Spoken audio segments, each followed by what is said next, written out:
Hello and welcome to another episode of earning stories.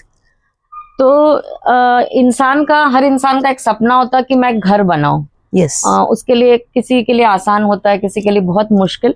Yes पर जब भी कोई इंसान घर बनाता है तो उसको लगता है कि हंसी खुशी सब चीजों से भरपूर रहे, शांति से वहां रह सके। करेक्ट। और उसी समय आती है एक इम्पोर्टेंस वास्तुशास्त्र की। Yes exactly. तो आज हमारे साथ है मिसेस वर्षा चिंचोड़कर, नमस्ते। जो एक वास्तुशास्त्र एक्सपर्ट है। और अपन आज इनसे जानेंगे, क्योंकि वास्तुशास्त्र ये नाम तो शायद सब जानते हैं जी। पर इसका साइंटिफिक बेसिस क्या है ये शायद बहुत कम लोग, क्योंकि मैं भी नहीं बहुत ज्यादा उसके बारे में, पर वास्तुशास्त्र होता है ये सब जानते हैं। जी जी। तो इसमें आपको इंटरेस्ट कैसे डेवलप हुआ कि अपन ने इस चीज में अपन ने एक प्रोफेशनल बनना चाहिए? जी क्यों लगा आपको? जी, पहले तो सभी को नमस्कार। और मैं मैडम को धन्यवाद देना चाहूँगी कि मैडम ने जो ये पॉडकास्ट शुरू किया है वो इतना बेहतरीन है कि जो वो बताते थे कि उनको क्या गेन करना है, तो एक्चुअली ये जो अर्निंग स्टोरीज है, तो I am too much impressed कि मैडम के दिमाग में ऐसा कुछ आया कि अर्निंग स्टोरीज पर कुछ करना चाहिए और ऐसे पॉडकास्ट में मुझे आमंत्रित किया गया। इसके लिए मैं तो पहले आभारी हूँ मैडम की और मैडम के पूरे टीम की, तो धन्यवाद। तो मैडम, आप जैसे कह रहे हो कि ये वास्तुशास्त्र जैसे साइंटिफिक है या नहीं है, थोड़ा सा साशंक होता है मन, तो ये कंप्लीटली विज्ञान है। देखा जाए तो लोग इसको अंधश्रद्धा या किसी डर से देखते हैं, लेकिन ये कोई डर या अंधश्रद्धा नहीं है। ये बहुत प्राचीन शास्त्र है और इस शास्त्र के आधार पर हम घर का जो अपना वास्तु है, ये वास्तु को हम सही तरीके से एकदम उसकी जो एनर्जी है, उसकी एनर्जी एकदम पॉजिटिव, यानी वो जो सकारात्मक फ्लो रहता है उस तरह उसको कर सकते हैं। जैसे आपने कहा कि वास्तुशास्त्र की तरफ हम कैसे मुड़े, तो सबसे पहले मैं वो बता दूं कि मैं एक रेकी मास्टर हूँ और गए 19 सालों से मैं इस क्षेत्र में कार्यरत हूँ। मैं रेकी के क्लासेस भी लेती हूँ और साथ ही में ये जो ऐसे शास्त्र है जैसे रेकी है, वास्तुशास्त्र है या वास्तुशास्त्र से जुड़ी और भी कुछ बातें हैं, तो ये मुझे खींचती है उसकी तरफ, आकर्षण है उस चीज़ों का। और ऐसे में मेरे कहीं पढ़ने पर आया कि भाई वास्तुशास्त्र, तो मुझे लगा कि मैंने करना चाहिए और काफ़ी इंटरेस्ट उसमें आ गया और इसी तरह से मैं ये वास्तुशास्त्र में गए 5 सालों से कार्यरत हूँ। तो ये जो शास्त्र है, तो हमारे जो व्यूअर्स देख रहे हैं, शायद कोई सीखना भी चाहे इस चीज को, जी, तो इसको सीखने के लिए किस तरह के क्लासेस रहते हैं, कितने दिन करीब लगते हैं जी, और उनको एक क्या अमाउंट स्पेंड करना पड़ सकता है जब वो सीखने की कोशिश करें इसको? तो जी, वैसे देखा जाए तो थोड़ा एक्सपेंसिव है, क्योंकि इसका जो डिप्लोमा है वही एक्सपेंसिव है। अप्रॉक्सी 20,000 25,000 से इसकी स्टार्टिंग है। और सिर्फ डिप्लोमा नहीं, बल्कि ये शास्त्रों को अगर और ज़्यादा डीप पढ़ना है तो आपको इसकी डिग्री भी मिलती है। तो इसके कई डिग्री के कॉलेजेस हैं कि जहाँ पर इसको पढ़ाया जाता है। तो सालों का, 3 सालों का, 2 सालों का ऐसा वो कोर्स रहता है कंप्लीट, तो वहाँ पर भी आप कर सकते हो। हाँ। और अगर आप करियर के लिए आप इसको एज अ करियर सोच रहे हैं, तो फिर कुछ ना कुछ अमाउंट तो अपने को स्पेंड करने की तैयारी रहना चाहिए, जरूर है ना? लेकिन शास्त्र बहुत पावरफुल है। मैं तो चाहूंगी कि घर घर में यह शास्त्र पहुंचे और चाहूंगी कि वो सीखे, उस शास्त्र को सीखे ऐसा कि विज्ञान की दृष्टि से अगर इसको सीखा जाए तो अपने घर को, अपने वास्तु को बहुत बेहतरीन बना सकते हैं। जी। और जो अभी आजकल ट्रेंड चल रहा है, तो क्या कोई घर बैठ के इसको ऑनलाइन भी सीखने की कोशिश कर सकता है? जी जी, जरूर जरूर। ऑनलाइन भी इसके क्लासेस है, ऑफलाइन भी आप कर सकते हो और जैसा आप जो मोड पर आप करना चाहते हो बेटर है, कर सकते हैं। यस। तो बेसिकली मतलब जो भी आप बोल रही कि काफी मतलब हजारों सालों से, 100 सालों से चल रहा है, जी। तो शुरुआत कहाँ से हुई इसकी, मतलब उत्पत्ति कैसे हुई वास्तुशास्त्र की? और कौन से फैक्टर्स हैं? जैसे वो अपन एक घर बना रहे हैं जी, तो प्लॉट खरीदना, फिर उसका एक नक्शा बनाना जी, तो वास्तुशास्त्र कहाँ आता है, मतलब कहाँ से शुरुआत होती है उसकी, जब अपन एक वास्तु का निर्माण करने का सोच रहे हैं? यस, आपने जैसे अभी जो पूछा कि भाई ये कहाँ से आया, तो ये तो पुरातन शास्त्र है। मतलब मैं बोलूँगी कि विश्वकर्मा जो वास्तु विशारद देवों के लिए काम करते थे, और मैं नाम के एक राक्षस थे कि जो वास्तु विशारद थे लेकिन राक्षसों के गण से वो काम करते थे। तो यहाँ से इनकी उत्पत्ति हुई है। कहीं ऐसा स्पेसिफिक नहीं है कि भाई यहाँ से वास्तुशास्त्र आया है या वास्तुशास्त्र का कोई जनक है। अच्छा। लेकिन देखा जाए तो अथर्ववेद और ऋग्वेद में इसमें काफ़ी इसके ऊपर लिखा गया है। वास्तु की बहुत सारी ऐसी टिप्स उसमें है, वास्तु संबंधित बहुत माहिती उसमें है। और जो अपने ऋषि मुनि थे, जैसे भृगु ऋषि है, अगस्त्य ऋषि है, तो कश्यप ऋषि है, इन लोगों ने भी यहाँ पर बहुत कुछ वास्तु के लिए लिख कर रखा है। तो स्पेसिफिक कोई एक इंसान नहीं कि भाई जिसने कोई वास्तु के लिए काम किया है, तो ये तो बहुत प्राचीन शायद एक्सपीरियंस से लोगों ने धीरे धीरे उसको डेवलप किया होगा कि जी ये हाँ ऐसा होना चाहिए। पहले जैसे था तो वास्तुशास्त्र पहले से भी था, लेकिन प्रगत हो रहा है अभी। लोग बहुत ज्यादा उस तरफ मुड़ रहे हैं कि भाई नहीं, हमारा घर, हमारा वास्तु के हिसाब से ठीक हो, ताकि उनको शायद डीपली कुछ मालूम ना हो। लेकिन मैं कहूँगी कि यहाँ की जो एनर्जीज रहती है, वास्तु की एक अलग एनर्जी रहती है, और वो एक नहीं है बल्कि अनेक एनर्जी, बहुत सारी ऊर्जाएं लेकर वास्तु स्थापित होता है। हम भले ही, जैसे आपने पूछा कि प्लॉट या कोई घर बांधते हैं वगैरह वगैरह, तो प्लॉट से ही वास्तुशास्त्र शुरू हो जाता है। जी, अगर आप प्लॉट खरीदने जाओ तो उसके लिए भी वास्तुशास्त्र की बहुत ज़रूरत है। लोग कहते हैं कि भाई ज़मीन तो लेना है, लेकिन ऐसी बात नहीं है। वहाँ का जो पानी का स्रोत है, वहाँ की जो मिट्टी है, वहाँ की जो सुगंध है, और उसके आजू बाजू का जो एटमॉस्फेयर है, वो सही मायने में आपको प्लीजेंट बनाता है, हैप्पी करता है। वहाँ जाने के बाद कुछ अलग एक्सपीरियंसेस आते हैं, या वाइब्रेशंस बहुत अच्छी लगती है या बहुत बुरा लगता है। कोई कोई जगह रहती है ऐसे कि जहाँ एंटर होने के बाद आपको लगता है नहीं भाई, इस जगह पे भी रुकना भी ठीक नहीं है। तो ऐसी जगह आप खरीद कर अगर वास्तु बनाते हो तो दिस इज नॉट अच्छा बेटर। तो इसमें कौन से फैक्टर्स हैं, मतलब क्या क्या चीजें देखते हैं अपन? जैसे मतलब लोग बोलते हैं भाई अपना ये कुछ भी समझो बेडरूम है, इस डायरेक्शन में होना, तो डायरेक्शंस हैं और कलर्स हैं, क्या क्या चीजें महत्व रखती है? बढ़िया क्वेश्चन किया कि ये जो वास्तुशास्त्र है, मैं बोलूंगी वास्तुशास्त्र का जो बेस है वो दिशाओं पर और पंचतत्व पर टिका है। तो ये जो दिशा है, देखा जाए तो 4 दिशाएं हम बोलते हैं, लेकिन 4 दिशाएं मुख्य दिशाएं हैं, उपदिशाएं और 4 है, और ऊपर और निचला भाग ऊर्ध्व। तो ये जो ऊपर का है उसको जो ब्रह्मांड बोलेंगे, और जो नीचे का भाग है उसको पृथ्वी न बोलते हुए पाताल बोला जाता है। वास्तुशास्त्र में थोड़ी व्याख्या की है, उसमें उसको पाताल बोला गया है। तो ये जो 10 दिशाएं हैं, इन 10 दिशाओं का यहाँ पर विचार किया जाता है, क्योंकि हर दिशा को अपनी एक एनर्जी होती है, और वो जो एनर्जी है वो एनर्जी अपने पूरे जीवन पर कहीं ना कहीं परिणाम दिखाती है। तो कहीं से पॉजिटिव एनर्जी है, कहीं पर थोड़ी लो फ्लो रहता है एनर्जी का, और कहीं थोड़ी नकारात्मकता बन जाती है।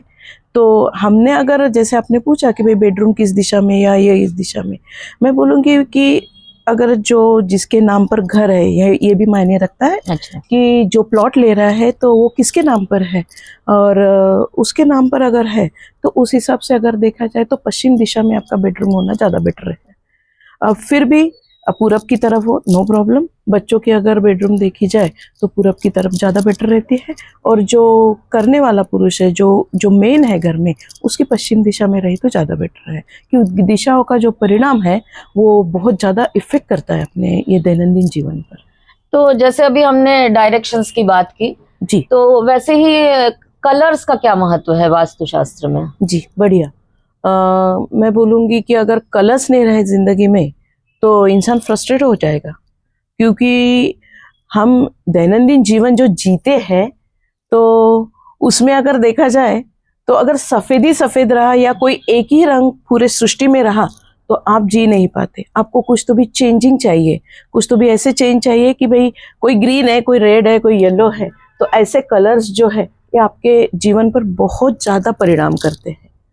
तो मैं कहूँगी कि जैसे ग्रीन कलर निसर्ग का अपन लेंगे, तो ये जो ग्रीन कलर है, आपने कभी ऑब्जर्व किया है क्या कि आप जब बहुत थक जाते हो, ऐसे समय पर अगर आपने निसर्ग की तरफ देखा या किसी पेड़ की तरफ देखा या ग्रीन कलर को, किसी ग्रीन कलर को शांत देख, लगता है, हाँ जी जी, शांत लगता है। एकदम शांत हो जाते हो, आपको अंदर से थकान कम हो गई और आप जरा फ्रेश फील करते हो, राइट। तो ऐसे ही रंगों का जो विज्ञान है वो वास्तुशास्त्र के लिए बहुत ज्यादा इफेक्टिव है, बहुत बढ़िया काम करते हैं रंग। मतलब अलग अलग सिचुएशंस जो हैं, जी तो जी जैसा एक अपन एक घर ले लो, तो जी। एक घर का एक बाहरी हिस्सा रहता है, एक अंदर का हिस्सा। जी जी। तो उसके पीछे क्या है कि मतलब किस तरह से लोगों ने सोचना चाहिए? मतलब मैक्सिमम लोग ऐसा सोचते हैं कि ये अट्रैक्टिव दिखे, अच्छा जी दिखे, जी पर जी वास्तुशास्त्र से कैसा उसका संबंध है? जी। अट्रैक्टिव दिखना चाहिए, ये तो हर एक को लगता है कि भाई मेरा घर छोटा है, बड़ा है, कैसा भी हो, लेकिन मेरा सुंदर घर दिखे। बढ़िया दिखे, सुंदर दिखे। उसके लिए हम कुछ कलर्स देखते हैं। तो मैं यहाँ पर बोलूंगी कि जैसे कलर्स तो देखिए, लेकिन ऐसे भी कलर ना देखे कि जैसे बहुत ज्यादा अग्रेसिव कोई कलर्स रहते हैं, पता नहीं होगा बहुत से लोगों को, लेकिन ऐसे कलर्स रहते हैं कि हम लोग बोलते हैं कि बाप रे, ये कलर कैसे लग रहा है, ऐसे लग रहा है आंख पे आ रहा पूरा, ये जो लग रहा है ये कहीं तो भी उस कलर का अग्रेशन है, उसकी क्वालिटी है। अगर ऐसे क्वालिटी के ऐसे कलर्स आप लगाते हो, मैं फॉर एग्जांपल एक बोलूंगी कि अगर आपने घर को बाहर से ऑरेंज कलर या रेड कलर लगा दिया तो डेफिनेटली वो घर में बहुत ज्यादा झगड़े होंगे, क्योंकि उनके विचारों पर वो कलर का बहुत ज्यादा परिणाम होता है। और वैसे विचार अपने चेंज हो जाते हैं, वो इंसान को भी नहीं समझता कि भाई मैं इतना शांत स्वभाव वाला, मेरे अंदर इतने अलग चेंजेस कैसे क्या आ रहे हैं, और वो उस फ्लो में बहते जाता है। तो ये छोटी छोटी बातें रहती है, तो कलर्स बहुत ज्यादा इफेक्ट करते हैं जी। तो ये तो समझो हमने बात कर ली कि अब एक नई वास्तु हम बना रहे हैं जी जी। और अगर किसी का घर बना हुआ है जी, पूरी तरह से बना है, रह रहे हैं लोग, और उनको ऐसे कोई मुश्किलें आती है, कोई उनको सजेशन देता है जी कि एक बार आप वास्तुशास्त्र वालों से कंसल्ट कर लीजिए, और उस कंसल्टेशन में अगर ऐसा कुछ नजर आ रहा है कि ये डायरेक्शंस ठीक नहीं है जी और वो रेडी नहीं कि कुछ अपन डैमेज करे घर को, तो उसके लिए कोई उपाय रहते हैं क्या जी। कि बिना अपन वास्तु की तोड़फोड़ करे पर उसमें कुछ रेमेडीज कर सके अपन? यस यस, बहुत मिसअंडरस्टैंडिंग है कि भाई वास्तु यानी कि घर की तोड़फोड़ करना, बने बनाए वास्तु को पूरा डिस्टर्ब करना और फिर से कुछ नया बनाना, तो ये हर एक के लिए पॉसिबल नहीं है। अगर कोई मैं बोलूँगी जैसे कोई मिडिल क्लास अगर घर बनाता है, वो अपने पूरे जीवन की पूंजी लगा देता है उस घर में, और वो उसके घर को हम तोड़फोड़ करके फिर दुरुस्त करना चाहे तो ये ठीक नहीं है। लेकिन वास्तुशास्त्र कभी ऐसा बोलता ही नहीं है। अच्छा, वास्तुशास्त्र में बहुत सिंपल सरल ऐसी विधियां हैं, कुछ रेमेडीज है कि जो बिना तोड़ फोड़ किए आपके वास्तु को एकदम सरल और ठीक बना सकती है, जिसके परिणाम आपको वास्तु ठीक करने के बाद, मतलब वो चेंजेस करने के बाद आपको दिखाई देते हैं। तो जो कोई वास्तु होती है जी, तो उसमें पॉजिटिव एनर्जी है, नेगेटिव एनर्जी है, इसकी पहचान कैसे कर सकते हैं हम? बढ़िया। कैसे है ना कि घर के अंदर का वातावरण अगर बदल जाए तो समझ लेना चाहिए कहीं ना कहीं वास्तु दोष है। अब ये एग्जैक्ट जो चेंजेस है वो कैसे आते हैं, तो आपको वहां पर ऐसा होगा कि भाई पैसों की तंगी आ रही है, आपके कहीं बाहर भी झगड़े हो रहे हैं, घर में भी झगड़े हो रहे हैं। इसके भी बावजूद आपकी जो प्रॉब्लम्स है, मतलब जैसे हेल्थ इश्यूज है, बीमारियां, वो बढ़ गए हैं, और इतना आप खर्चा कर रहे हो, उसको सुधारने की कोशिश कर रहे हो, फिर भी आप अनसक्सेस हो रहे हो, तो ध्यान में रखिए कि कहीं ना कहीं वास्तु दोष जरूर है, नेगेटिव एनर्जीज हैं जी इसमें। जी। तो इनका निवारण कैसे करते हैं जो एनर्जीज अपन बोल रहे हैं? यस। और क्या ये जो भी अपन रेमेडीज उनको बताते हैं जी, तो उससे देखने में आ रहा है कि जो हेल्थ प्रॉब्लम्स थे या समझो और भी कोई समस्याएं थी, यस यस, तो वो ठीक होने लगती हैं? कितना वक्त लगता है वो ठीक होने में? जैसे हम वास्तु दोष दुरुस्त करते हैं उसमें कुछ इम्प्रूवमेंट आता है, वास्तु दोष जहाँ है वहाँ निकाल दिया, और वहाँ पर से जो एनर्जी आने स्टार्ट होती है वो इंस्टेंट आपको रिजल्ट देती है तुरंत। यानी कि जिस दिन आपने वास्तु कंसल्टिंग, जैसे मैं करती हूँ बहुत से वास्तु कंसल्टिंग, तो मैंने देखा है कि भाई वहाँ के चेंजेस करने के बाद तुरंत 2-3 घंटे में उन लोगों को ऐसे लगता है कि घर में कुछ बहुत सा पॉजिटिव हो रहा है, यानी वो फीलिंग्स आना उनको स्टार्ट हो जाते हैं। तो ये सारा एनर्जी का खेल है। तो दिशाओं को अगर हमने बिगाड़ के रखा है, अब हम बिगाड़ते कैसे, हमको इतना डिटेल वास्तुशास्त्र हर एक को पता नहीं होता है, तो दिशाओं का अगर गलत उपयोग कर लिया कि भाई उत्तर की दिशा को हमने ब्लॉक ही कर दिया, तो आपको जरूर देखना कि तंगी बहुत रहेंगी, पैसों का जो फ्लो है वो कम हो जाएगा, मनी प्रॉब्लम्स बहुत बढ़ जाएंगे। तो ऐसी जगह पर हम कुछ रेमेडीज देते हैं कि हर एक को तो वो वास्तु के हिसाब से अगर उत्तर दिशा को खुला रखना है तो वो पॉसिबल नहीं होता है। तो ऐसी जगह पर कुछ क्रिस्टल्स की कुछ फोटोज, कुछ पिक्चर्स ऐसे हम देते हैं कि जिसकी वजह से वहाँ का जो फ्लो है, वहाँ की जो एनर्जी ब्लॉक हुई थी, उस एनर्जी का फ्लो पॉजिटिवली बहना शुरू। और कोई ऐसी सिचुएशंस हैं कि जिसमें अपन काफी कोशिश भी कर ले वास्तुशास्त्र से, जी जी, और नहीं बन पा रही है बात, तो ऐसी भी कोई सिचुएशंस रहती हैं? Yes, exactly. मैं कहूँगी कि वास्तुशास्त्र, वास्तु हम कंसल्टिंग करते हैं, विजिट करते हैं, वास्तु विजिट करते हैं, तो लोगों को ऐसा लगता है कि भाई अब 100% मैं ओके हो जाऊंगा, लेकिन नहीं, हम पहले ही बता देते हैं कि 90% हमारे हाथ में है, क्योंकि वो जो 10% बचा है कहीं ना कहीं आपका प्रारब्ध है, कहीं ना कहीं आपके कर्म है कि जिसकी वजह से आपको थोड़े प्रॉब्लम झेलने पड़ते हैं। तो ये जो शास्त्र है, ये विधि लिखित कोई भी क्रियाओं में हम बाधा उत्पन्न नहीं करते, लेकिन फिर भी देखा जाता है कि वास्तु को जितना बढ़िया कर सके, दिशाओं को जितना बढ़िया कर सकते, उस एनर्जी को, उसका एनर्जी का फ्लो बढ़ा सकते हैं। ये सारी चीज़ें हम करने के बावजूद जो प्रॉब्लम आ रहे हैं वो 10% में जाते हैं, उसके प्रारब्ध, उसके कर्म में जाते हैं। तो उसको थोड़ा सा, अब उसके लिए देखा जाए तो बहुत कुछ विधियाँ रहती है, या जो कर्म लेकर वो आया है उसको वो पूरे करने ही है। ऐसे बोला जाता है कि कर्माचं लेणं फेडू नहीं शकत आपण, जो है वो करना ही पड़ता है। तो उसके लिए बेटर है कि वो उसकी जीवन शैली को बढ़िया बनाए, क्योंकि वास्तु सिर्फ अपना घर या ये 4 दीवारें या बना बनाया वास्तु, इसको वास्तु नहीं कहा जाता है। सिर्फ वो घर में रहने वाली जो फैमिली है, वो फैमिली कैसे, उनका रूटीन है, जीवन शैली उनकी कैसी है, आपसी संबंध उनके कैसे हैं, वो एक दूसरे के साथ कैसे रहते हैं, और उनका समाज में रिलेशन जो है, जो कुछ बिहेवियर है वो कैसा है, ये सारी चीज़ें आपके वास्तु पर इफेक्ट करती है। तो इसका जो अगर मूल देखा जाए तो आपके विचार है। आपका एक विचार अगर दूषित है तो वो आपके वास्तु को 100% दूषित बना देगा, क्योंकि एक के पीछे अनेक विचार आपके वही डायरेक्शन में चले जाते हैं और आप उसी तरह से सोचना स्टार्ट कर देते हो। तो बेटर है कि अपनी जीवन शैली की तरफ भी आपने ध्यान देना चाहिए, उसको, उसमें सुधार लाना चाहिए। आपका जो रूटीन है वो बढ़िया रहे, ताकि आपकी हेल्थ, आपके मनी इश्यूज जो है वो दूर हो जाएंगे और सफलता की ओर हम बढ़ेंगे। तो जैसे घर के बारे में अपन बात कर रहे हैं जी, जो लोग एग्रीकल्चर कर रहे हैं, एग्रीकल्चरल लैंड खरीदते हैं, जी जी, काफी गरीब लोग भी रहते हैं, मेहनत करके वो, तो क्या उनके लिए भी कुछ वास्तु में रहता है कि एग्रीकल्चर स्टार्ट करना है या लैंड लेना है, तो उसमें कुछ कर सके अपन जी उनके लिए? जी, जैसा हम घर बनाने के लिए प्लॉट लेते हैं, तो बहुत से लोग ऐसे हैं कि जो खेती खरीदते हैं, एग्रीकल्चर करना चाहते हैं।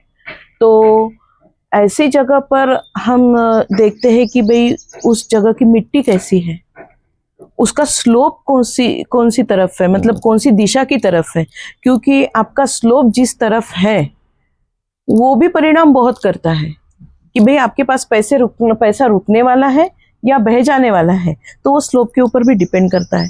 तो मैंने जैसे बोला कि हम मिट्टी देखते हैं, तो जैसे काली जमीन अगर रही तो एग्रीकल्चर के लिए बहुत बढ़िया रहती है, लेकिन मुझे अगर कोई वास्तु बनाना है तो मुझे जमीन का थोड़ा जो अलग अलग एलिमेंट रहते हैं उसके हिसाब से मुझे थोड़ा देखना पड़ेगा। तो आपको अगर खेती करनी है तो वो किस डायरेक्शन में आप ले रहे हो, वहाँ पर पानी का स्रोत है नहीं है, और उसका स्लोप कैसा है, वो जो क्वालिटी है मिट्टी की वो भी हम चेक करते हैं। तो करीबन हमको 2 या 3 दिन लगते हैं किसी लैंड को अगर देखना है और उसको फाइनल करना है, तो करीबन 3 दिन तो उस चीज़ के लिए लगते हैं। कुछ रेमेडीज उस पर करनी पड़ती है, कुछ जजमेंट लेने के लिए जो कुछ हम प्रोसेस करते हैं वो प्रोसेस के लिए, उसके रिजल्ट आने के लिए साधारणतः 2 या 3 दिन हमको लग जाते हैं। जी जी। और जो ये कुछ चीजें लोग रखते हैं कि वास्तुशास्त्र से रिलेटेड, जी, और उसमें मैंने कई देखी जो इंडियन ओरिजिन की नहीं दिखती है मुझे। यस, और उनको लोग बोलते हैं, जैसा समझो लाफिंग बुद्धा है, तो ये अपने यहाँ से ओरिजिनेट हुई चीजें नहीं है। जी, तो क्या अपने सिनेरियो में अगर अपन ये चीजें लोग लाते हैं, यूज करते हैं, तो उसका भी कुछ फायदा रहता है? क्योंकि बहुत लोगों के मन में है, शॉप्स में जाते हैं, शायद शॉपकीपर भी कभी बताता है या कोई फ्रेंड्स बताते हैं कि भाई ये पिरामिड है, इसको रख लो, ये लाफिंग बुद्धा रख लो तो शायद हैप्पीनेस आ जाए। जी, तो इफेक्ट करती हैं ये चीजें? जी जरूर करती है। कैसे देखा जाए कि अपना विश्वास जहाँ पर है, सबसे बढ़िया बात है ये कि अपना विश्वास जहाँ पर है वहां से पॉजिटिव एनर्जी आना स्टार्ट हो जाती है। एक्चुअली देखा जाए, जैसे आपने लाफिंग बुद्धा बोला या पिरामिड के लिए बोला, पिरामिड तो अपने इंडियन है पूरी तरह से, लेकिन लाफिंग बुद्धा जो है या कुछ ड्रैगन के जैसे स्टैचूज रहते हैं, पोस्टर्स रहते हैं, तो ये चीजें लोग लगाते हैं कि भाई ये वास्तु के हिसाब से करेक्ट है, लेकिन इंडियन वास्तु के हिसाब से अगर देखा जाए तो इसकी कोई जरूरत नहीं है। मतलब ड्रैगन एक सोच के अपने को लगता है कि नहीं ये तो नेगेटिव ही एनर्जी देगा अपने को। यस, तो इंडियन अगर कोई उसकी सोच अगर प्योर इंडियन है और वो अगर सोचे कि भाई मैं ड्रैगन लगाऊं, वो लगा ही नहीं सकता, क्योंकि वो जानता है कि भाई ड्रैगन है ना, अरे बाप रे ये तो बहुत भयावह है, ये मेरे घर में क्या एनर्जी लाएगा। तो एक्चुअली ऐसा नहीं है, अपना अपना अलग अलग शास्त्र है, क्योंकि वास्तुशास्त्र सिर्फ इंडियन नहीं है, तो ऑल ओवर वर्ल्ड में इसको माना जाता है। बहुत से कुछ ऐसे देश है कि जो आज भी वास्तुशास्त्र के हिसाब से, या जैसे स्टैचूज है, लाफिंग बुद्धा है, ये सारे फेंग शुई है जो आप बोल रहे हो, जापानीज ओरिजिन के दिखती है चीजें। यस, तो मैं इसका विरोध तो नहीं करूंगी, क्योंकि अगर लाफिंग बुद्धा अभी ट्रेंड चल रहा है, तो वास्तुशास्त्र बोलता है कि भाई जैसे जैसे चेंजेस आते हैं तो परंपरागत वास्तु और ये जो मॉडर्न वास्तु के हिसाब से जो कुछ बनाया जाता है, जो कुछ चीजें घर में रखी जाती है, तो कहीं ना कहीं उसको हमने एक्सेप्ट करना चाहिए। बल्कि विरोध करने की जगह पर उसको अगर एक्सेप्ट करते हो और उसके साथ साथ अपना इंडियन भी रखते हो तो ज्यादा बेटर है। मतलब एक तरह से अपन ये सोच सकते हैं कि सिर्फ अपने ही देश में नहीं, बाकी भी देशों में इन चीजों का महत्व है। जी, जो उनके एक्सपीरियंसेस से उनका डेवलप हुआ होगा, सालों में अपने एक्सपीरियंसेस जो आए होंगे, तो अपन ने अपने जैसी ही चीजें यूज की होंगी, और वहाँ जिन चीजों का महत्व है उन्होंने पर मानते इस शास्त्र को और भी देशों में लोग यस मानते हैं। मैं बोलूंगी वास्तुशास्त्र के लिए अगर बहुत पुराने इसमें अगर आप चले जाओ तो मोहनजोदड़ो और हड़प्पा जो भी वसे थे, तो वो पूरे वास्तुशास्त्र के हिसाब से था, और उनको पता था कि भाई क्या होने वाला है इन शहरों के साथ। बाद में वो सब कुछ उद्ध्वस्त हो गया, लेकिन वो वास्तुशास्त्र वहां पर देखा गया जी। और प्राचीन महल देखा जाए, मंदिरों की रचनाएं देखी जाए, तो ये वास्तुशास्त्र के हिसाब से की जाती है। अगर अपन आज देखें किसी मंदिर में जाके, तो वो उस इससे बना हुआ है। उनकी दिशाएं तय है कि भाई मुख किस तरफ रहेगा, और जैसे डीप बहुत लोग नहीं जाते हैं, लेकिन हर दिशा में और हर कोने में कोई ना कोई देवता ऐसी है। अब देवता बोले कि लोग थोड़ा लगता है कि भाई हम तो देवता को नहीं मानते, लेकिन देवता यानी मैं किसी मूर्ति या किसी स्टैचू की बात नहीं कर रही हूँ, वहाँ के एनर्जी की बात कर रही हूँ। तो हर दिशा का कोई ना कोई अधिपति है कि जो देवता है, और उसके अंडर में उस दिशा की एनर्जी बहती है। तो हमने उस एनर्जी को उस देवता के हिसाब से, एनर्जी के हिसाब से अगर हमने वास्तु को ठीक किया, तो आपको काफी पॉजिटिव चेंजेस आपके घर में दिखेंगे। तो अभी जैसे आप as a vastu consultant act करें, तो आपको कोई ऐसा एक रहते अपने कि एक वाकया होता है जो हमेशा के लिए याद रह जाता है कि किसी को कोई प्रॉब्लम थी, अपन ने उसको कुछ रेमेडीज बताई जी, और एकदम से उनकी जिंदगी बदल गई, तो ऐसी कोई चीज याद आती है आपको? ऐसा काफी एक्सपीरियंसेस है कि कुछ जगहों पर बहुत कुछ फेस करना पड़ा, लेकिन मैं बोलूँगी कि वास्तुशास्त्र सिर्फ शास्त्र लेकर नहीं, उसको एक साधना लेकर आप करते हो, और वास्तुशास्त्र के नियमों में रहकर उसके रूल्स फॉलो कर कर अगर आप रहते हो, तो ऐसी बहुत कुछ बातें रहती है। जैसे अभी मैडम ने बहुत गहराई में हाथ डाला है कि कुछ ऐसा एक्सपीरियंस, तो निगेटिव एक्सपीरियंसेस जैसे पॉजिटिव आए, वैसे कुछ बहुत ही खतरनाक ऐसे निगेटिव एक्सपीरियंसेस वहाँ पर आए कि कोई ज़मीन है, कोई लैंड है कि जो बहुत ही निगेटिविटी से भरी हुई है। वहाँ की जो एनर्जी है नकारात्मक बहुत ज़्यादा फील हो रही थी और पनप नहीं रही थी। एक खेती हमने की थी एक्चुअली, तो वहाँ पर बहुत सालों से उन्होंने वो खेती लेकर रखी, लेकिन वो ना खेती पर कुछ बांध सकते थे और ना ही कुछ उसमें अपना एग्रीकल्चर कर सकते थे। तो वो जगह हमने जब विजिट की तो वहाँ पर देखा कि बहुत कुछ दूषित ऐसा वहाँ पर है। मैं कुछ ज़्यादा डीपली उसको एक्सप्लेन नहीं करना चाहूँगी, लेकिन नकारात्मकता वहाँ पर बहुत ज़्यादा थी। तो उसके लिए भी रेमेडी जी जी जी, जरूर जरूर, और उसको अपन अच्छा कर सकते हैं। बिल्कुल बिल्कुल, बहुत थोड़ा समय लगता है ऐसी चीज़ों को थोड़ा ठीक करने के लिए। कुछ प्रोसेस रहती है, कुछ नियमों का पालन करना पड़ता है, कुछ रूल्स ऐसे रहते हैं कि वो रूल में रहकर ही ऐसी जगह पर आपको जाना होता है, या वहाँ जाने के बाद अपने वो रूल्स फॉलो करके ही वहाँ पर काम करना पड़ता है। तो इसके लिए थोड़ा समय लगता है। जैसी कोई जगह बहुत ज़्यादा दूषित रहती है तो कोई थोड़ी सी कम अधिक रहती है, तो वहाँ पर काम हो जाता है। तो ऐसा स्पेसिफिक पीरियड उसको नहीं बता सकते कि भाई 1 महीने में, 6 दिन में, 5 दिन में ऐसा हो जाएगा, ऐसा तो हम नहीं बता सकते। वो लैंड देखने के बाद जब वास्तु करने वाले वहां पर जाते हैं, विजिट करते हैं, तो उनको वहां की वाइब्रेशंस फील होती है। उनको समझता है कि ये वाइब्रेशंस कितनी डीप है, कितनी ज्यादा अग्रेसिव है या माइल्ड है, तो उस हिसाब से हम प्रोसेस करते हैं। यस यस, हो जाता है, लेकिन ये वास्तु भी ठीक हो जाती है और हम उसको यूज में ला सकते हैं। और ये जो अपने यहाँ ज्यादा क्रिस्टल्स का यूज अपन करते हैं इसमें, तो उसके बारे में आप क्या बता सकते हैं, क्रिस्टल्स के बारे में? जी जी, क्रिस्टल तो अपने आप में एक पूरा शास्त्र है, रेकी से जुड़ा हुआ है ये। तो यहाँ की क्रिस्टल्स की जो एनर्जी है वो बहुत कुछ ज़्यादा काम करती है, क्योंकि जो पावर हम में नहीं होती है या किसी और चीज़ों में हम नहीं देख सकते, तो क्रिस्टल्स में ऐसी पावर होती है कि वो ब्रह्मांड से ऊर्जा ले और हमें प्रोवाइड करे या उस जगह को प्रोवाइड करे। वो सामने वाले को जो दूषित है उसको निकाल दे और वहाँ के एनर्जी को वो सकारात्मक एकदम पॉजिटिव बना दे, ताकि वहाँ की जो वाइब्रेशंस है वो मिट जाए और वहाँ पर पॉजिटिव वाइब्रेशंस काम करे। तो ये क्रिस्टल काम करते हैं। क्रिस्टल में अपने आप में एक एनर्जी होती है और एक अट्रैक्शन होता है कि जो ब्रह्मांड में पॉजिटिव एनर्जी है उसको ले और दूसरों को ट्रांसमिट करने की। तो आज बहुत सारी चीजें वास्तु से रिलेटेड हमने जानी, जो शायद कम ही लोगों को पता होंगी ये सब चीजें।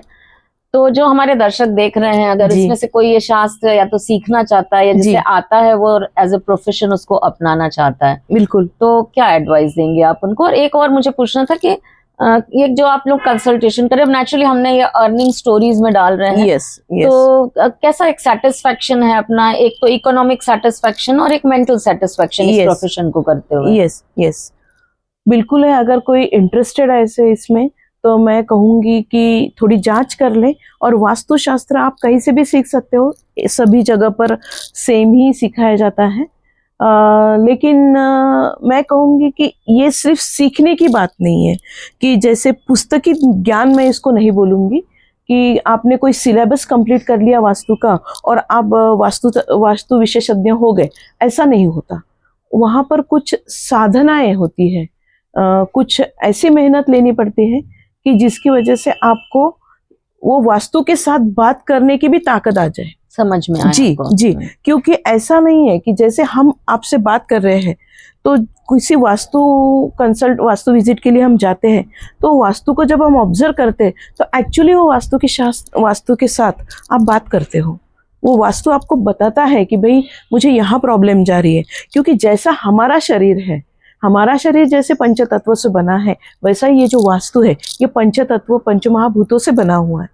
वो वास्तु हमसे बात करता है। जैसे हमें कुछ तकलीफ होती है, हम डॉक्टर के पास जाकर बोलते हैं कि भाई यहाँ मुझे तकलीफ हो रही है, तो ये वास्तु कंसल्टेंट जब हम जाते हैं तो वो वास्तु हमसे बात करता है कि नहीं, यहाँ पर हमें प्रॉब्लम आ रही, यहाँ पर हमें प्रॉब्लम आ रही, या कोई एनर्जी रहती है कि उसको वहाँ पर रहना ही नहीं है, लेकिन आपने कुछ ऐसी चीज़ें रख दी है कि वो गड़बड़ हो गई है और वो एनर्जी वहाँ पर स्टक हो गई है, वो ब्लॉक कर देती है आपको।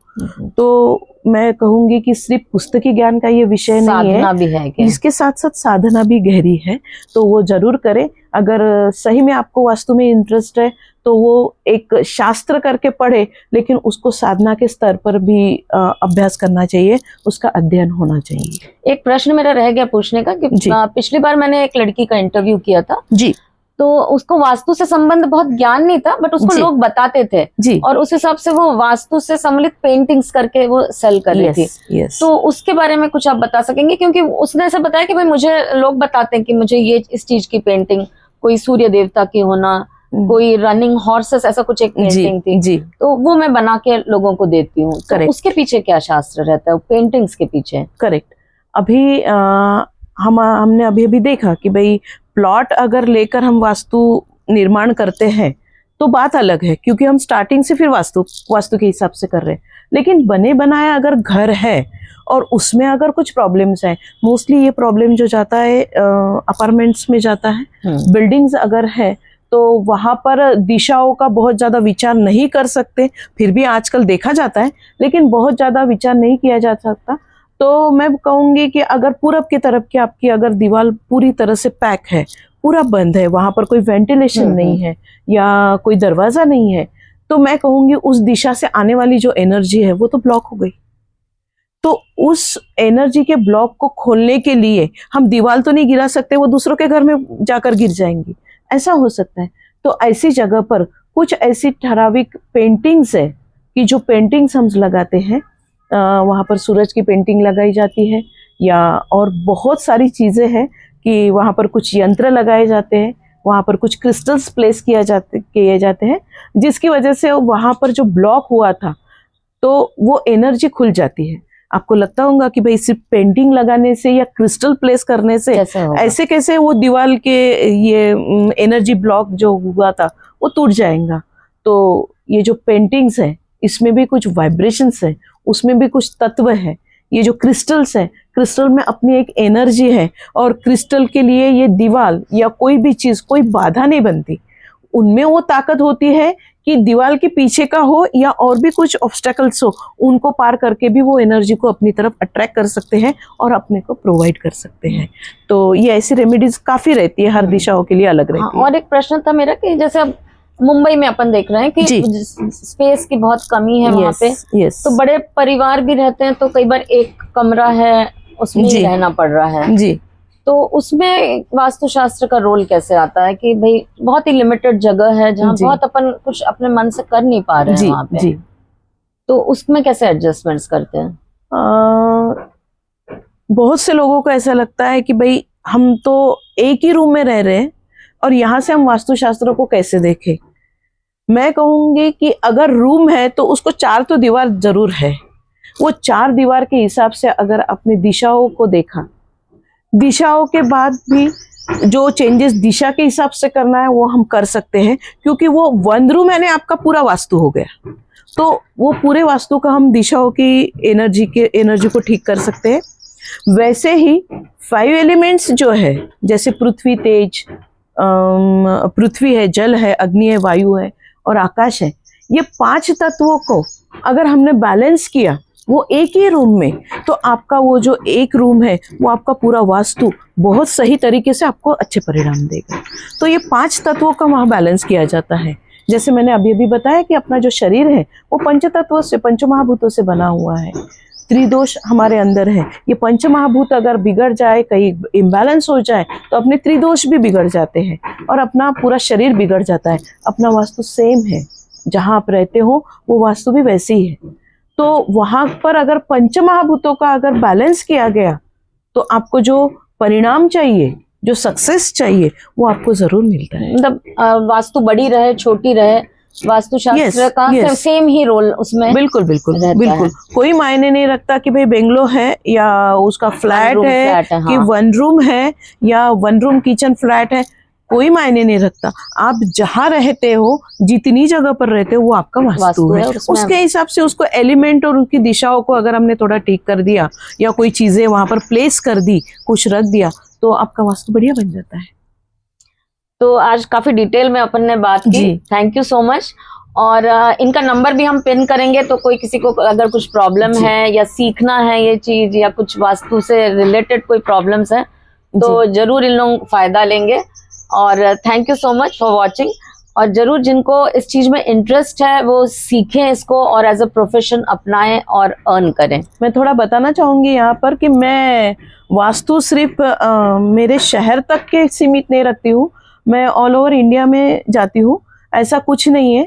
और जो कुछ इंडिया के बाहर के कुछ क्लाइंट्स हैं तो पर्टिकुलर वहाँ जाकर मैं विजिट नहीं, जैसे कि मैंने यूएसए से एक पेशेंट था, हमारा एक क्लाइंट था, तो उनको मैं जाकर प्रॉपरली तो वहाँ पर मैं वास्तु विजिट नहीं कर सकी, लेकिन उन्होंने जैसे उनके पूरे हाउस को मुझे वीडियो कॉल से बताया, तो उस हिसाब से भी मैंने वहाँ का वास्तु कंसल्टेंट किया और वहाँ की जो एनर्जीज थी, तो यहाँ से हम उनको बता पाए कि भाई किस जगह पर आपको प्रॉब्लम जा रही है। तो उनके घर में जो एक बेसमेंट पे ऑफिस था, तो वो ऑफिस में बहुत ज़्यादा दिक्कतें थी और मैंने उनको उस जगह को सजेस्ट किया कि भाई ये अगर आप पूरा बंद कर दो और यहाँ पर कुछ अलग सी कुछ चीज़ें, कुछ रेमेडीज बताई, वो वहाँ पर कर दो और ऑफिस को थोड़ा शिफ्ट कर दो, तो आपकी जो अर्निंग प्रॉब्लम अभी चल रही है वो ठीक हो जाएंगी। कुछ हेल्थ इश्यूज भी वो घर में थे क्योंकि बेसमेंट में सारा उनका मेन वर्क था।